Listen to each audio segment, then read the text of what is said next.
한 주간 동안 주의 은혜 모두 평안하셨습니까? 옆에 사람하고 인사합시다. 사랑합니다. 축복합니다. 제목이 있습니다. 같이 읽겠습니다. 지혜가 부족하거든 주께 구하라. 아멘. 오늘 우리는 야고보서를 볼 텐데요. 야고보서는 누가 썼으며 언제 썼고 그리고 목적이 무엇인지를 생각해 봐야겠죠. 야고보서의 저자는 예수님의 동생 야고보입니다. 예수님의 동생 야고보는 예수님이 사역하실 때는 그 형제들이 예수님을 귀신 들렸다 이렇게 평가했었죠. 아마도 예수님의 죽으심과 부활과 승천, 성령 강림을 통하여 예수님의 동생들도 그리스도인이 되었다고 보여집니다. 예수님의 동생 야고보는 예루살렘 교회가 세워지면서 예루살렘 교회에 계속 머물렀고 스데반의 박해로 인하여 사람들이 흩어질 때에도 야고보는 계속 예루살렘 교회를 지켰습니다. 그래서 끝까지 예루살렘 교회를 지키고 예루살렘에서 하나님의 말씀을 전하고 살았는데 그 야고보가 주 62년에 순교를 해요. 주 62년이 대체 어떤 해냐면 우리 사도행전 보면 사도 바울이 잡히고 나서 벨릭스 베스토에게 신문을 당하는데 그 베스토가 62년에 갑자기 급사를 해요. 왜 죽었는지는 제가 잘 모르겠고 하여간 후임이 결정되기 전에 죽어요. 그러는 바람에 총독이 공백 상태가 되는데 그때 대제사장 안나스의 아들 아나누스, 안나스는 예수님 때에 예수님을 죽였던 제사장이었죠. 그의 아들 아나누스라고 있었는데 그 당시에 제사장이었어요. 이 제사장이 야고보를 보기 싫어했습니다. 왜냐하면 사람들이 야고보를 워낙 존경하고 잘 따르기 때문에 그 자기의 지도력이 방해를 받는 거죠. 그래서 총독이 없는 틈을 타서 거짓 증인 2명 세워 하나님을 모독했다고 하는 죄명으로 돌로 쳐 죽였습니다. 결국은 아나누스도 후에 알빈수스라는 총독이 와서 그 사실을 보고받고 사형권이 없는 유대인들이 사람을 죽인 것으로 인하여 지금 프랑스 지역 고울로 유배를 시키는 바람에 더 이상 그 집안에서는 제사장이 없게 되죠. 야고보는 그때 62년에 순교한 것이에요. 돌에 맞아 순교했는데 그때까지 야고보의 거룩한 삶이 사람들한테 칭송을 받았습니다. 야고보의 별명이 있어요. 예수님의 동생 야고보의 별명이 뭐냐면 낙타무릎이었습니다. 왜 낙타무릎이었냐면 그 하나님 앞에 기도를 정말 많이 했기 때문에 그 무릎이 낙타무릎처럼 이렇게 굳은 쌀이 배기고 그래서 야고보를 낙타무릎을 갖춘 존재로 여겼어요. 그 정도로 야고보는 거룩한 삶과 기도에 전념했습니다. 그래서 모든 사람이 존경했는데 결국은 62년에 순교를 해요. 순교하기 얼마 전에 이 편지를 썼겠죠? 야고보서는 62년 전에 아마 50년대 후반 어느 정도에 썼을 거라고 보여지는데 야고보는 왜 이 편지를 쓰냐면요. 야고보가 생각하기는 성도들이 왜 삶이 없을까? 이게 궁금했어요. 정말 거룩한 삶을 살아도 부족한 판에 왜 성도들이 예수를 믿으면서 이게 엉망일까? 왜 탐욕을 부리고 왜 죄 짓고 왜 이럴까라는 게 야고보가 궁금해했던 거예요. 야고보는 그것에 대해서 생각하기를 성도들이 시험에 들었구나. 시험에 들었고 시험에 빠졌기 때문에 거룩한 삶이 없는 거구나 라고 알고 야고보는 그 흩어져 있는 모든 성도들에게 편지를 쓰면서 거룩한 삶에 대하여 그러니까 믿음이 있냐? 그거는 믿음이 있다면 그 믿음에 합당한 삶이 따라야 된다라는 주제를 가지고 편지를 쓰는 게 야고보서예요. 오해하면 안 돼요. 야고보서는 행위를 강조하는 책이다? 절대 아니에요. 그래서 루터는 이 오해가 있어서 야고보서를 지푸라기라고 표현했어요. 왜냐하면 당시 카톨릭에서 개혁교회가 탄생하면서 율법이 아닌 은혜를 강조하는 차원에서 그 최고의 성경을 갈라디아로 봤고요. 그 반대였던 이 야고보서를 지푸라기 복음이다. 그래서 행위를 강조하고 있다고 해서 아주 천시했던 것이죠. 하지만 루터가 관여했던 게 있어요. 갈라디아서와 야고보서는 기록 시점이 달라요. 갈라디아서는 사도 바울이 1차 전도 여행 때 처음으로 소아시아 지역에 갈라디아 지역 복음을 증거하러 가서 그 예수님의 복음 증거하고 돌아왔을 때 그들이 율법에 다시 공격을 당하는 그들에게 율법이 아니라 복음으로 구원받는, 믿음으로 얻는 것이라는 그 믿음은 무엇으로 얻느냐를 강조하고 있는 책이고, 야고보서는 주 60년 전후에 쓰여지기 때문에 교회가 생기고 약 30여 년 정도 지난 이후에 야고보가 이걸 쓰는데요. 이미 복음이 무엇인지 알고 성도가 그렇게 많아졌는데 그 성도들이 삶이 없는 것에 대하여 삶을 강조하는 거예요. 믿음으로 구원 얻는 것은 기본이고 그 위에 성도의 삶에 대하여 강조하는 얘기가 야고보서죠. 그러니까 갈라디아서와 야고보서는 떨어져서 생각할 수 없는 성경이에요. 갈라디아서가 기초라면 야고보서는 그 위에 삶을 올려놓는 거죠. 그러니까 야고보서와 갈라디아서는 같이 가야 되는 성경인 거예요. 그러니까 지금 이 시대에 우리 한국교회에 필요한 얘기일 수 있어요. 우리가 믿음으로 구원 얻는다라고 해놓고 그 구원 얻는 사람의 삶에 대하여 간과하고 있는 우리들. 그래서 세상 사람들이 믿는 자들의 행실에 대하여 비난하고 그것에 대해서 할 말이 없는 이 시대에 야고보는 우리에게 말하는 거죠. 믿는다고 하면서 왜 삶이 없니? 왜 믿는데 넌 그렇게 사니? 라고 지적을 하고 있는 것이고, 그러면 믿는 자는 어떻게 살아야 되느냐라는 답을 주는 얘기가 야고보서가 되겠습니다. 자, 야고보서 그 배경을 이렇게 좀 얘기를 해놓고, 그럼 야고보서를 좀 읽어가면서 좀 볼까요? 야고보서 1장 2절이에요. 우리 한번 거기 같이 읽겠습니다. 1장 2절 같이 읽습니다. 내 형제들아, 너희가 여러 가지 시험을 당하거든 온전히 기쁘게 여기라. 아멘. 여기 여러 가지 시험을 당하거든 온전히 기쁘게 여기래요. 정말 말도 안 되죠? 여러 가지 시험을 당했는데 기쁘다? 기쁩니까? 요새 기쁘십니까? 저는 요새 잠을 못 잡니다. 잠을 못 자는 대신 확진자가 된 느낌입니다. 자꾸만 먹게 되니까 갈 데도 없고 만나면 안 되고, 제가 사람들과 만났다가 혹여나 잘못되면 교회가 폐쇄된다는 이것 때문에 웬만한 사람하고는 절대로 안 만납니다. 바깥에 안 나가고 그냥 정말 원래 집에 있는 걸 좋아하긴 하지만 웬만하면 사람들과 만남도 식사도 안 합니다. 그냥 있는데 요새 고민이 뭐냐면 정말 시험의 때 같은 느낌이에요. 이게 행복합니까? 여러 가지 시험, 재정적인 시험, 육체의 고난의 시험, 사람들의 비난의 시험, 그리고 우리가 무엇인가를 원하는데 그걸 얻지 못하는 것에 대한 시험, 이 모든 것들이 우리를 힘들게 하는 거죠. 근데 그런 걸 만날 때마다 어떻게 하라고요? 기쁘게 여기래. 온전히 기쁘게 여기래. 그냥 그건 할렐루야 이렇게 받아들이라는 거예요. 정말 이상하죠? 자, 그 이유가 뭐냐면 이는 너희 믿음의 실현이 인내를 만들어낸 줄 너희가 알미라. 인내를 온전히 이루라. 이는 너희를 온전하여 구비하여 조금 더 부족함이 없게 하려 함이라. 시험이 우리에게 온 것은 인내를 이루고 결국은 조금 더 부족함이 없는 존재가 되게 하려는 하나님의 거룩한 목적이 있다고 말하는 거예요. 그래서 어려움을 겪고 나면 이제 그 속에서 나름의 이야기를 할 수 있는 것이죠. 고난을 안 받으면 좋겠습니다만 그렇다고 고난이 없는 인생은 없습니다. 고난이 있는 인생은 할 말이 많은 존재가 되는 거죠. 간증거리가 많고 하나님에 대한 이야기할 게 많아요. 또 여기 하니까 조금 더 부족함이 없게 하려 합니다. 이렇게 말하는데요. 여기 시험이란 단어를 먼저 우리가 생각해야 돼요. 여기 시험 그러면 이제 당연히 우리가 생각하는 건 시험 당했다. 뭔가 어려움을 당한 건데 시험이라는 헬라어가 페이라스모스예요. 이 페이라스모스는 자꾸만 못 살아고 그렇게. 페이라스모스는 3T를 가지고 있어요. 템테이션, 유혹이에요. 유혹한다, 미혹한다. 그렇죠. 트레이닝이 훈련하는 거죠. 테스트에 그리고 그 어떤 과정을 합당한지 안 한지를 테스트하는 것이죠. 이게 페이라스모스예요. 그러니까 템테이션, 트레이닝, 그다음에 테스트죠.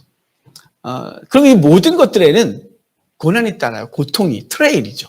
그러니까 이 템테이션은 여기 페이라스모스라는 이건 우리 헬라어의 이건 다 포함하고 있는 거예요. 때로는 유혹을, 때로는 하나님의 훈련을, 때로는 어떤 과정을 통과하는 테스트를, 그리고 그 모든 과정 가운데 우리 육체가 원하는 것을 얻지 못하는 것 때문에 고난이 따르는 것이죠. 고통이 따라요. 그래서 페이라스모스, 그래서 여러 가지 시험, 여러 가지 페이라스모스를 만나거든 온전히 기쁘게 여기라. 그것들이 너희를 온전하고 구비하여 조금 더 부족한 존재가 되게 하려는 목적이 있다. 이렇게 말하는 거죠. 그러면서 이렇게 말해요. 그 다음에 5절 보면 오늘 제목처럼 5절에 같이 읽을까요? 너희 중에 누군지 지혜가 부족하거든 모든 사람에게 후히 주시고 꾸짖지 아니하신 하나님께 구하라. 그리하면 주시리라. 아멘. 여기 지혜가 부족하거든. 근데 앞뒤 다 잘라버리고서 공부를 잘할 수 있도록 하나님께 기도해라. 그럼 너에게 지혜를 주시겠다. 이런 뜻이 아니라 여기 지혜를 구하라는 이유는 뭐냐면 시험을 당했을 때 이걸 이기는 지혜를 구하는 거예요. 하나님 이 유혹을 어떻게 이겨야 되나요? 하나님 이 고난을 어떻게 이겨야 되나요? 하나님 이 시간을 어떻게 이겨야 되나요? 하나님 이 답답하고 억울함을 어떻게 이겨야 되나요? 라고 하나님께 기도하는 것이죠. 하나님 이럴 때는 어떻게 해야 되는 건가요? 라고요. 이렇게 기도하는 거예요. 그러면 하나님께 주시는데 후회 주시고 꾸짖지 않으신 하나님께서 주시겠대요. 왜 후회 주시고 꾸짖지 않는다고 거기에 전제하냐면 우리가 당하는 시험들은 사실은 매번 비슷한 걸 당해요. 뭐 새로운 걸 당하는 게 별로 없어요. 대부분 우리의 시험은 재물, 육체적 고난, 사람들의 비난, 우리의 육적인 욕구, 뭐 이게 대부분 뻔한 것들이죠. 어제 당했었고 그저께도 있었고 그저께도 있었고 작년도 있고 재작년도 있었고 올해도 있고 내년도 있고 다 똑같아요. 그런데 그럴 때마다 우리는 어떤 존재냐면 그 유혹에 또는 그 시험에 넘어가는 존재죠. 넘어져요. 자꾸 넘어져요. 육체적 고난을 당하면 버텨야 되는데 또 고통스럽고 또 누구 유혹을 당하면 끊어내야 되는데 그렇게 그 유혹을 당해서 넘어졌던 삶을 기억하면서도 불구하고 그 육체가 기억함에도 불구하고 여전히 그 유혹에 손을 이렇게 내미는 존재. 이게 우리 연약함이란 말이에요. 그래서 어떻게 하라고요? 너희는 지혜가 부족하거든. 그 시험을 이길 만한 지혜가 없거든. 하나님께 구해라. 그래야면 그분이 후회 주시고 꾸짖지 아니하신다. 이렇게 말하는 건 뭐냐면 너 어제도 구했잖아. 너 맨날 그 기도만 하니? 야 너는 어떻게 맨날 그거에 넘어진다고 맨날 살려달라 그러니? 너는 왜 이렇게 맨날 그것 때문에 힘들어하니? 너 맨날 그 고난 때문에 힘들어해. 재물 그거 이제는 이길 때도 되지 않았니? 넌 육체의 고난이 지금도 힘들어? 이렇게 자꾸 그때 꾸짖는 것이 아니라 후회 주시고 꾸짖지 않으신 하나님께서 우리에게 그 지혜, 그 시험들을 이길 수 있는 지혜를 주시겠다. 이렇게 말씀하는 거예요. 그러므로 우리가 매일 당하고 매년 당하고 죽을 때까지 우리 삶 가운데 있는 그 모든 것 앞에 우리 뭐로 이긴다고요? 기도로 이긴다고요. 이건 누가 한 걸까요? 야고보가 자기가 그렇게 이겼기 때문에요. 야고보가 무릎 꿇고 이겼기 때문에 우리에게 무릎 꿇어 기도하면 그분이 후회 주시고 꾸짖지 아니하시고 그분이 우리에게 주시겠다 이렇게 말하고 있는 거예요. 그러므로 여러분의 삶 가운데 시험이 있으면 뭐라고요? 구하라고요. 무릎을 꿇는 거예요. 주여 어찌할까요? 이렇게 꿇는 거예요. 인간의 잔머리를 어떻게 해결할까 해봐야 잔머리밖에 더 있겠습니까? 여전히 실패하는 그 길밖에 더 나았습니까? 아무것도 없는데 여전히 그러고 있는 거예요. 어떻게 하라고요? 무릎 꿇으라고요. 그러면 후회 주시고 꾸짖지 않으신 하나님께서 주시리라 이렇게 말하는 거예요. 그러면서 오직 믿음으로 구하고 조금도 의심하지 말라. 의심하는 자는 마치 바람에 밀려 요동하는 바닷물결 같으니 아무것도 얻을 줄 생각하지 말라 그러는데 여기 또 하긴 우리 이상해요. 우리 한국의 성경 해석이 너무 이상한 게 본문 문맥 전혀 생각 안 하고 우리가 원하는 것만 다 하는 거예요. 믿음으로 구해라. 그러면 주시리라. 의심하지 마. 받을 거야. 이렇게 말하는 거예요. 그러니까 이게 다 어디로 갈까요? 기복으로 가는 거죠. 내가 원하는 거 목표로 잡아놓고 막 기도하는 거예요. 그래서 그걸 못 받으면 믿음이 없었다고 말하는 거죠. 나쁜 사람들인 거예요. 다 사기꾼들이에요. 전혀 그런 얘기를 하는 게 아니에요. 아니 그렇게 믿음이 좋은 사람들이 왜 이 대한민국을 100% 기독교인을 못 만들어줬습니까? 왜 이렇게 믿음이 좋은 사람들이 한국교회 힘들어하는 조그만 교회들 다 좀 살려주지 왜 이렇게 다 좋습니까? 아니 믿음이 좋은 양반들이. 그게 아니에요. 여기는 무슨 얘기냐면 앞에서부터 무슨 얘기를 했나요? 시험을 당하거든 온전히 기쁘게 여기라. 너희를 하나님의 사람으로 온전케 할 것이다. 그런데 그때 너희가 힘이 들고 어떻게 할 줄 모르면 기도해라. 그러면 주께서 후회 주시고 꾸짖지 않으시니 그분께서 주시리라 라고 말해놓고 너희는 조금도 의심하지 뭘 의심하지 말라고요. 하나님이 주시는 지혜에 대해서 이게 맞아? 라고 의심하지 말라는 거예요. 너희는 마치 바람에 밀려 요동하는 바다 물결 같아서 너희 속에 한편에서는 하나님 뜻을 행하고 싶고 한편으로는 자신의 육신의 욕구대로 하고 싶은 것이 있어서 하나님께서 말씀을 주시고 그렇게 살아 그러는데도 너희가 자꾸 의심해갖고 아무것도 얻지 못한다 이런 뜻이에요. 자, 제가 종종 예화드리는 게 있어요. 하나님 앞에 여기 유혹 또는 시험 이런 거겠죠. 이게 금덩어리라고 합시다. 내가 지금 돈이 필요한데 이 금덩어리 없고 저 아무도 안 봐요. 근데 내가 갖고 싶은 거죠. 근데 제 속에 거룩한 성령의 욕구가 있잖아요. 그러면 안 돼, 왕 목사라고 말하는데 저는요, 육신은요, 빨리 갖고 가고 싶은 거죠. 그래서 해결하고 싶은 거예요. 근데 하나님께 기도하랬으니까 주여 이 유혹에 넘어가지 않도록 하옵소서라고 하는데 주께서 제 마음속에 황 목사 나가라. 더 이상 보지도 말고 나가라고 했는데 제가 제 속에서 이러는 거죠. 바다 물결 같은 제 마음이 주여 본다고 별거 있겠습니까? 그냥 보기만 할게요, 주여. 목사, 보면 안 된다. 내 안목의 자랑이, 네가 그걸 보면서 자꾸 욕심을 갖는 거야. 아우, 주여. 이게 무슨 얘기일까요? 너는 하나님께 네가 바르게 사는 것이 무엇이 알면서 구하면서도 너는 마치 바람에 밀려 유도하는 물결, 바닷물결 같아서 한편에서 하나님 뜻대로 살고자 하고 한편에서는 네 육신의 욕구를 따라 살고자 하는 것이 있어서 너는 믿지 않아. 내가 너에게 요구하는 걸 믿지 않아. 내가 제발 거기서 그 장소 떠나라고 했으면 떠나야 되는데 주여 꼭 그래야 됩니까? 꼭 그래야 됩니까? 너는 무슨 얘기를 해도 너는 듣지 않을 거야. 라고 해서 내가 너한테 무슨 걸 줘도 너는 바닷물결 같아서 너는 아무것도 얻지 못하느니라 라고 말하는 건 하나님이 안 줘서 얻는 게 것이 아니라 우리의 믿음이 없는 무슨 믿음일까요? 하나님이 진리란 하나님께서 그것을 해결하시는 것이 그분의 방법이란 그것 그대로 해야 된다는 이 믿음이 없기 때문에 우리는 자꾸 육신의 욕구대로 가는 거죠.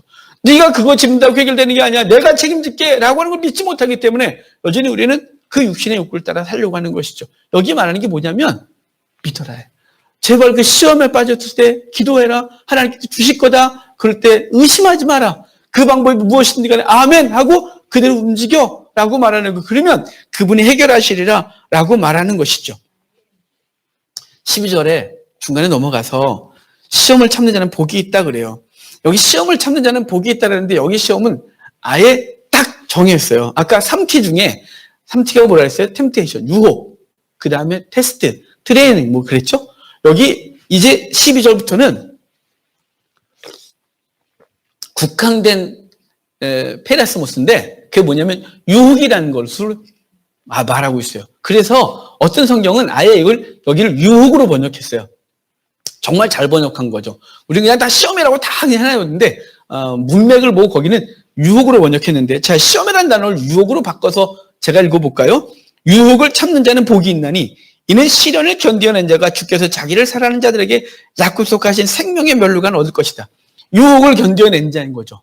유혹을 견디어낸 자. 그러면 주님께 생명의 면류관을 약속할 거래요. 그 유혹을 이기려다 보니까 시련이 따르겠죠. 어려움이 있는 거예요. 그런데 주님이 생명의 면류관을 주겠대요. 사람이 유혹을 받을 때 내가 하나님께 유혹을 받는다 하지 말지니 하나님은 악에게 유혹을 받지도 아니하시고 친히 아무도 유혹하지 아니하시느니라. 오직 각 사람이 유혹을 받는 것은 자기 욕심에 끌려 유혹된다.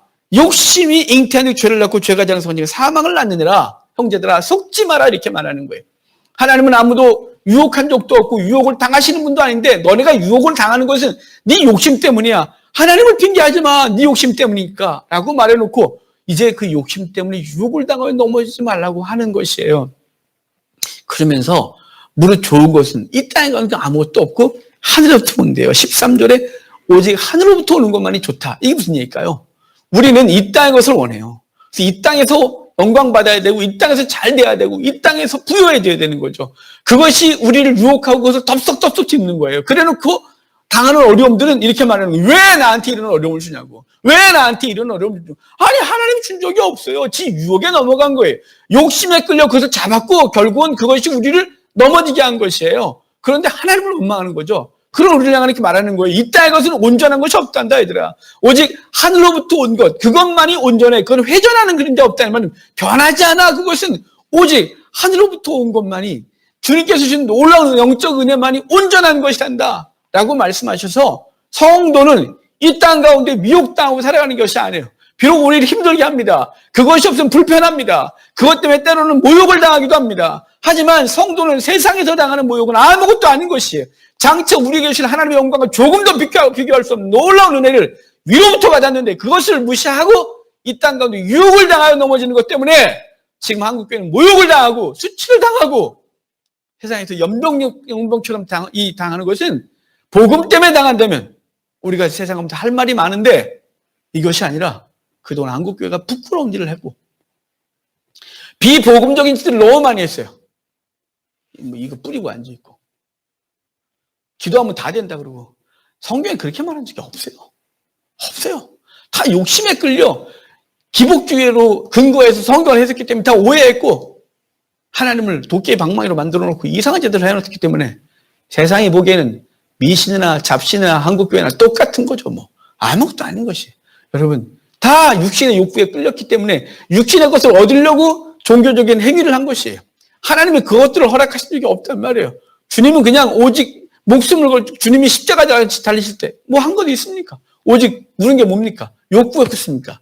육신의 욕구였습니까? 아닙니다. 할 만하시거든. 그랬다가 아버지 뜻을 알고 나서 주의 뜻대로 되기를 원하나이다라고 하고 그분의 뜻이 무엇인지 묻고 그 뜻대로 살았습니다. 사도들이 뜻을 모르고 그대로 살았고 우리도 그분의 뜻이 무엇인지 알고 이 땅의 욕심을 내려놔야 되는데 그렇지 못하니까 우리는 매일 넘어지고 매일 유혹을 당하고 삶이 불편하고 힘들고 교회 안에 있음에도 불구하고 천국의 기쁨 누리지 못하는 어리석은 가운데 있는 것입니다. 자, 이제 그래 놓고 19절부터는 이제 본격적으로 어떤 시험인지를 얘기를 하는데 19절 볼까요? 같이 읽어요. 1장 19절. 네, 사랑하는 형제들아, 너희가 알지니 사람마다 듣기는 속히하고 말하기는 더디하며 성내기도 더디하라. 이제 19절부터 무슨 얘기를 하냐면 27절까지 말하는 것이. 말에 시험에 들지 말라고. 듣고 행하는 건 속히 하는데 말은 좀 더디하래요. 26절 보면 누구든지 혀를 재갈물리지 않는 그의 경고는 헛것이다. 그냥 생각난 대로 막 뱉어버리는 거죠. 뒤에 결과는 생각하지도 않는 거예요. 우리 성도는 말하라고 있는 존재가 아니에요. 성도는 듣고 행하라고 있는 존재예요. 쉐마, 이게 무슨 뜻인가요? 샤마라고 하는 히브리어. 쉐마 이스라엘, 들으라 이스라엘아. 들으라 그럴 때 듣는 것은 뭐냐면 말하라가 아니에요. 듣고 행하라고요. 그것이 주께서 우리에게 원하시는 것인데 듣고 행하는 건 안 하고 행하는 건 너무 힘든 건 안 하고 이거 세처만 살아서 자기 혀가 마치 복음인 양 막 떠들고 다니는 거예요. 그러니까 한국교회가 무능해진 것이에요. 삶은 없고 가정에서 가장의 삶, 아내의 삶, 엄마의 삶, 자녀의 삶은 없고 성경 갖고 서로 막 이거만 하는 거예요. 그러니 다 옳은 얘기인데 삶은 하나도 없는 거예요. 거기 하나님의 나라가 없는 거예요. 여러분의 가정에 하나님의 나라가 없는 것이 그분이 자리하지 못하는 것이 세처만 있는 거예요. 누군가 말했어요. 사람 성도가 죽으면 요 세처만 뜰 거라고. 요 입술만 뜰 거래요. 삶은 하나도 없어서. 여러분 야고보가 말하는 거예요. 제발 요 말의 시험에 넘어가지 말라고. 성도는 듣기는 속히 하고 행하기를 하래요. 말은 좀 더디하고 고민하고 하라고. 한마디 할 때 고민하고 끙끙거리고 내가 하는 말이 덕이 되나 안 되나 생각하고 이거 진짜 복음인가 아닌가 생각하고 내가 그대로 사는지 고민하면서 그 삶의 근거에 한마디로 하면 되는데 말은 무지하게 잘하는데 삶은 하나도 없는 거예요. 무슨 시험에 빠졌다고요? 아는 척하고 요 세처의 시험에 빠져서 너희는 삶이 없는 거야. 야고보가 말하는 것이죠. 2장 1절부터 보면 2장 1절에 그럼 눈으로 봐요. 차별하지 말아요. 1절부터 13절까지가 그 차별이에요. 너희가 보니까 교회 안에 차별이 있는 것 같다. 그냥 화려하게 입고 부자가 오니까 이리 오시죠. 우리가 특별 대우라고. 남나게 옷을 입고 온 사람에겐 저 뒤에 앉았다가 밥이나 먹고 가셔. 이러고 있다 이거죠, 너희가. 너희가 어디 차별하냐? 예수님이 차별했니? 예수님이 너희에게 준 가르침이 뭐냐? 사랑이다라고 가르치는 거예요. 사랑인데 너희는 사랑이 아니라 차별하고 있구나 라고 말하는 것이 가난한 자를 차별하는 건 누굴 차별하는 걸까요? 그 안에 계신 하나님의 형상을 차별하는 것이에요. 교회 안에서 절대로 그러면 안 돼요. 교회 안에서는 부유하고 가난하고가 차별이 생겨서는 안 됩니다. 교회 안에서 학벌이 좋고 나쁘고는 차별이 생겨서는 안 됩니다. 교회 안에서는 정치관 때문에 복음이 회파돼서는 안 됩니다. 교회 안에서는 그의 외모와 정신적 수준과 그 모든 것 갖고 차별받아서는 안 됩니다. 교회 안에서는 그 누구나 하나님의 형상으로 인정받아야 되고 존중받아야 되고 하나님의 사람으로 인정받아야 하고 사랑받아야 되는 것입니다. 성도는 그것을 위해서 힘을 다해야 되는 것입니다.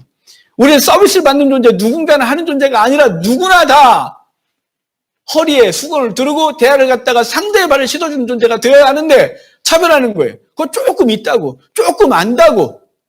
여러분, 하나님 앞에 부끄러워하셔야 되는 것이 알면 고개 숙여야 되는 것 아니겠습니까?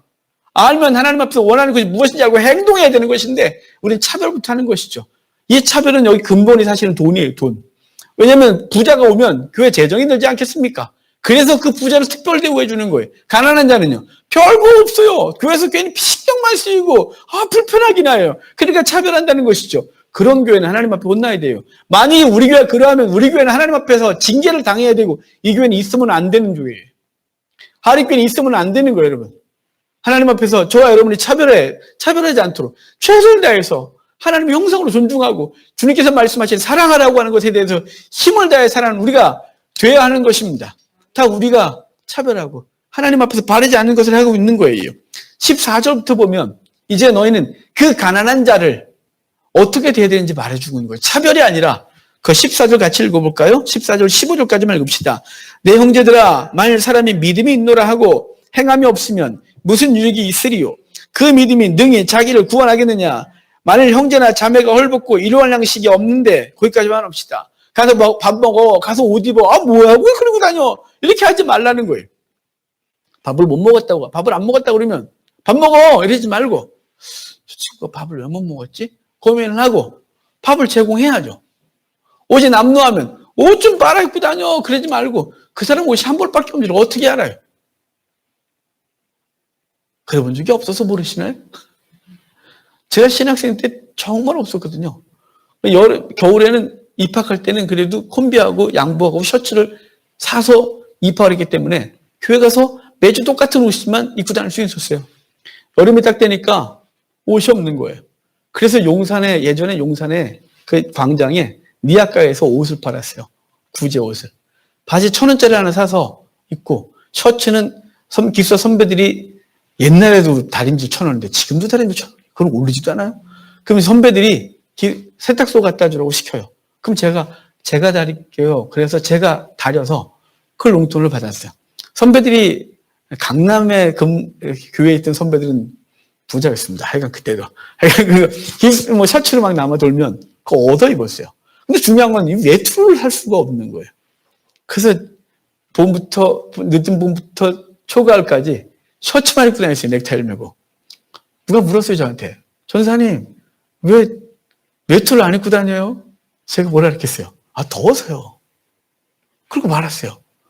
왜냐면 없는데. 누군가 저한테 뒤에서 뭐라 그럴 수도 있었어요. 근데 어떻게 하겠어요? 없는데. 외투를 걷어서 살 돈이 없는데. 바지도 1,000원짜리 사서 입었는데. 여러분, 누가 이해할 수 있겠어요, 그거를? 여러분, 우리는 이해해야 돼요. 저 사람이 그러면, 저 사람이 왜 저러지? 고민해야 되겠죠. 옷 입고 다녀. 신발 좀 어떻게 좀 해봐. 밥 좀 먹고 다니면 자꾸만 밥 그래. 이렇게 하는 게 아니라, 배고파? 밥 먹여야죠. 옷이 없어요? 그럼 자기가 뭐 하나 갖다 줘야 되겠죠. 신발이 없어 보여요? 그러면 고민하다가 구두 티켓 하나 갖다 주면 됩니다.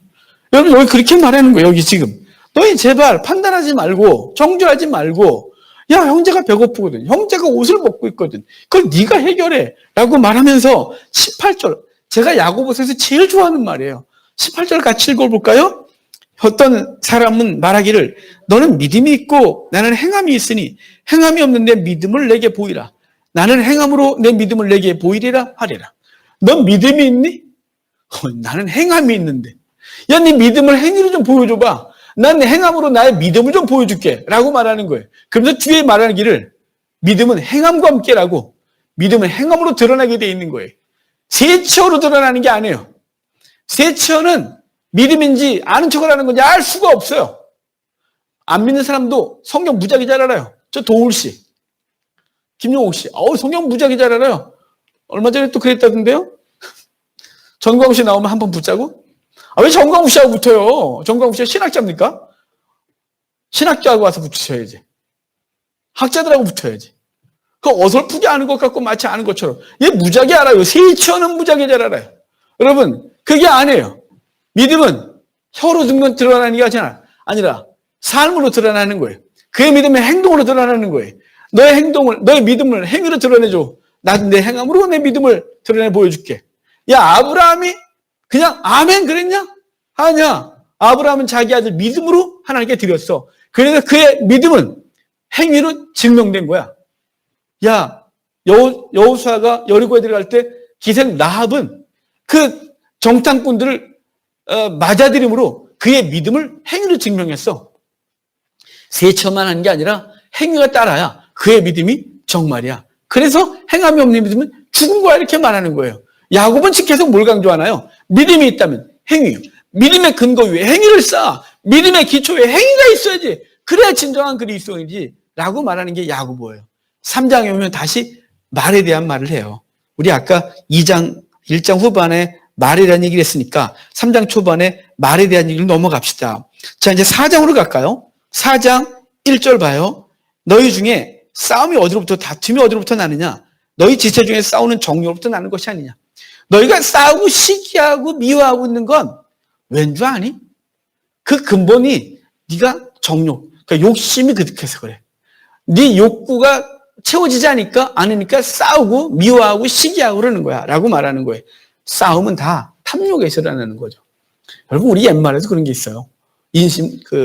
쌀독에서 인심 난다고.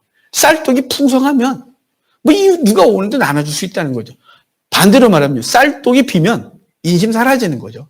쌀독이 보면 들어와서 남의 거 뺏어야 되고 약탈해야 되고 머릿속에 팽팽 돌아가는 건 어떻게 하면 더 많이 쌓을까, 이것밖에 하나도 없는 거예요.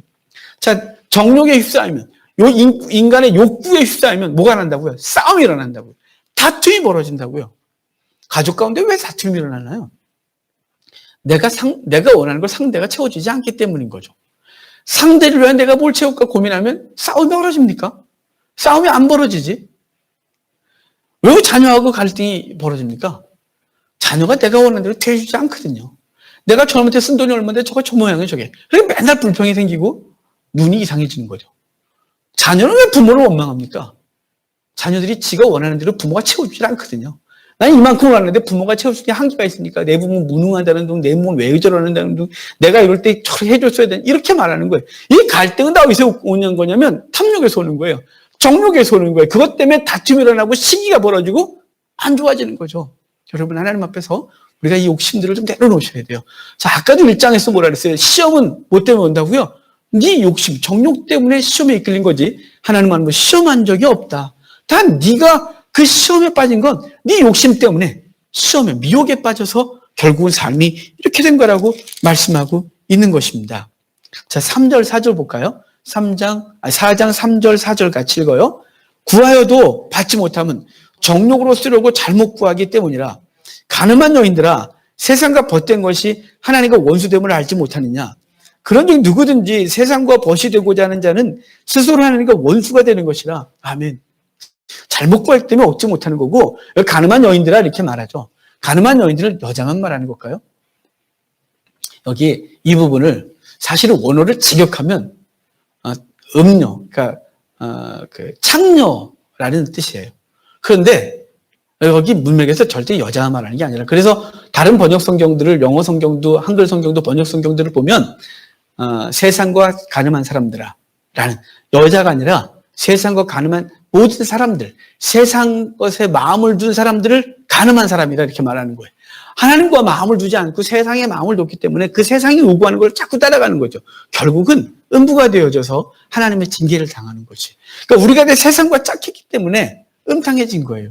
세상 돈, 세상 명예, 세상 성공, 세상의 평가가 우리에게 꽉 차있기 때문에 주님께서 주시는 사랑과 평강이 사라지는 거예요. 가정에 평강이 없는 사람들은 심각한 거예요. 뭐가 심각한 거냐면요, 그 속에 하나님 주신 절대적인 은혜가 없어요. 그래서 뭐만 가득하냐면 세상의 평가와 세상의 기준이 가득하기 때문에 이게 서로 평강이 없는 거예요. 왜냐하면 그게 가득했기 때문에 배우자를 판단하고 부모를 판단하고 자녀를 판단하거든요.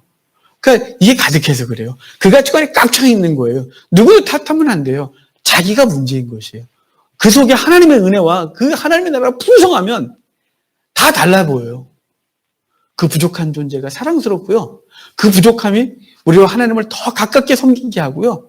내 배우자가, 내 자녀가, 내 부모가 연약한 부분들이 나를 하나님의 사람으로 만들고 있다는 그 놀라운 은혜로 생각나고, 그가 불쌍히 보여지고 긍휼히 여겨주고, 내가 저 사람을 위해서 뭘 해주지? 내가 우리 부모를 위해서 뭘 하지? 내가 자녀를 위해서 내가 어떻게 희생을 해야 우리 아이들이 행복하지? 하나님의 사람으로 살아가지? 이 고민이 되는데, 우리가 세상 것들을 가득해요.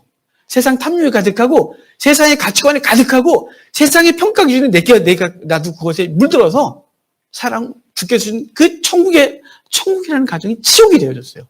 그 지옥은 또다시 교회 와서 또 지옥 만들고, 그들이 직장 가면 또 지옥을 만들고, 성도가 가는 곳마다 평강과 천국이 있어야 되는데 하나도 없는 거예요. 왜 그랬을까요?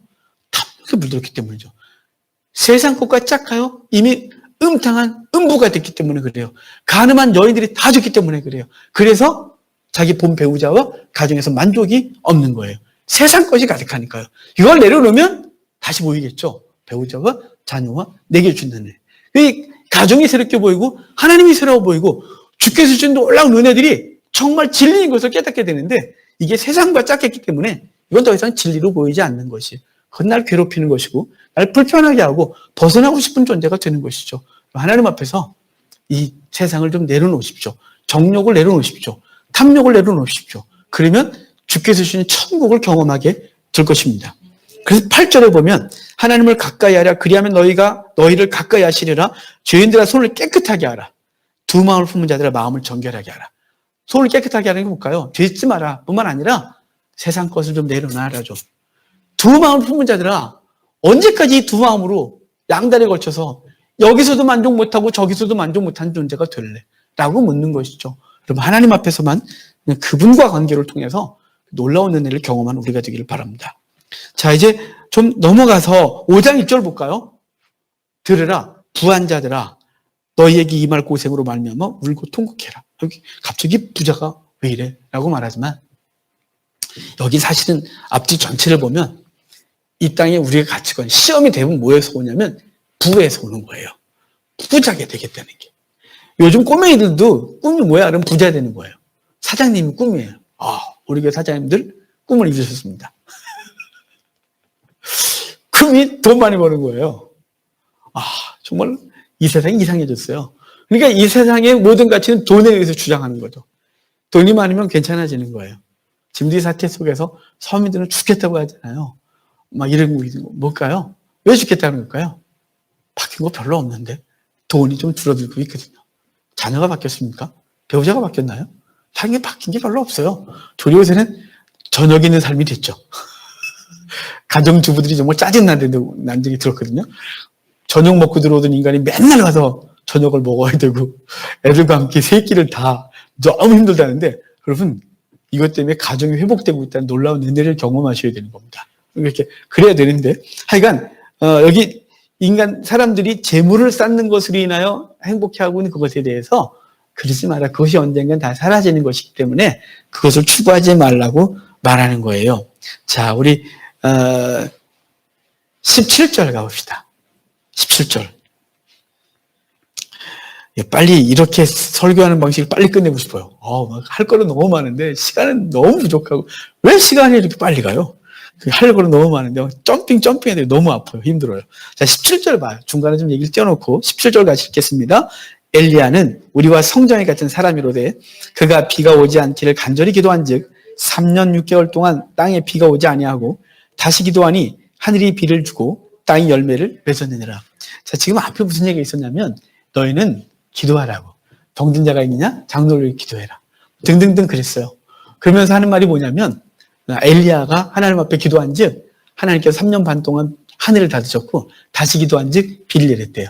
우리가 성전에 갔대요. 그가 기도해서 그런 일이 었다면 너희도 할 거야.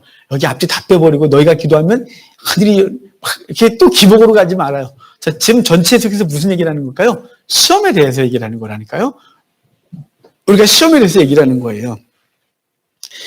비록 이 땅의 것이 없어도 그 시험 때문에 하나님께 무릎을 꿇으면 주님께서 우리에게 뭘 주실까요? 하늘을 열어 하나님의 은혜의 담비를 쏟아붓는 거죠. 현실은 똑같은데 하나님께 준 놀라운 은혜 때문에 그 모든 것들을 다시 해석할 수 있는 능력이 생기는 거예요. 하나님의 은혜가 우리 속에 있는 거죠. 너희가 문제가 있냐? 그분께 기도해. 정욕으로 싸우지 말고 시험에 들지 말고 문제를 갖고 하나님 앞에 기도해. 그럼 주님께서 됐다 그랬든지 아니면 기다려 그러시든지 했다 하시든지 할 거란 말이에요. 하나님께 기도해라. 그럼 그분께서 너에게 주시리라 라고 말씀하시는 거예요. 그러면서 맨 마지막에 19절 20절에 같이 읽겠습니다. 내 형제들아 너희 중에 미혹되어 진리를 떠난 자를 누가 돌아서게 하면 너희가 알 것은 죄인을 미혹된 길에서 돌아서게 하는 자가 그의 영혼을 사망에서 구원할 것이며 허다한 죄를 덮을 것임이라. 아멘. 자, 지금 아까 맨 처음에 무슨 얘기를 했나요? 인사말 딱 하자마자 여러 가지 시험을 만나고도 온전히 기쁘게 여기라. 이 시험 너희를 인내하게 하고 인내는 너희를 온전하고 구별해 조금 더 부족한 존재가 되게 한다. 너희가 시험을 당해서 하나님께 기도해라. 그러면 후회 주시고 꾸짖지 않게 주시리라. 의심하지 마라. 의심하면 마치 바람에 밀려 요동하는 바람불 같아서 아무것도 얻을 수 없느니라.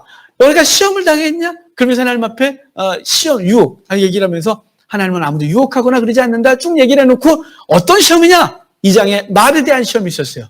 그리고 형제를 판단하지 마라 라고 말했었어요. 그리고 말에 대한 시험 다시 했어요. 모든 다툼 어디서 온다고 정력으로부터 오는 것이다 라고 말했고 이제 너희는 다 내려놓고 두 마음을 품지 말고 음행한 여인처럼 살지 말고 하나님께만 마음을 두라 라고 말해놓고 이제 너희는 하나님께 기도해라. 엘리야처럼 기도해라. 그러면 하나님께서 너희에게 그 기도에 응답을 해서 너희가 그 시험으로부터 이기는 존재가 되게 할 것이다. 라고 말하는 것이죠. 그래놓고 너희만 그러지 말고 너희 주변에 이미 유혹되어서 그 죄악 가운데 탐욕에 물들었고 세상 것에 미혹됐고 그 시험에 넘어간 사람이 형제가 보이거든.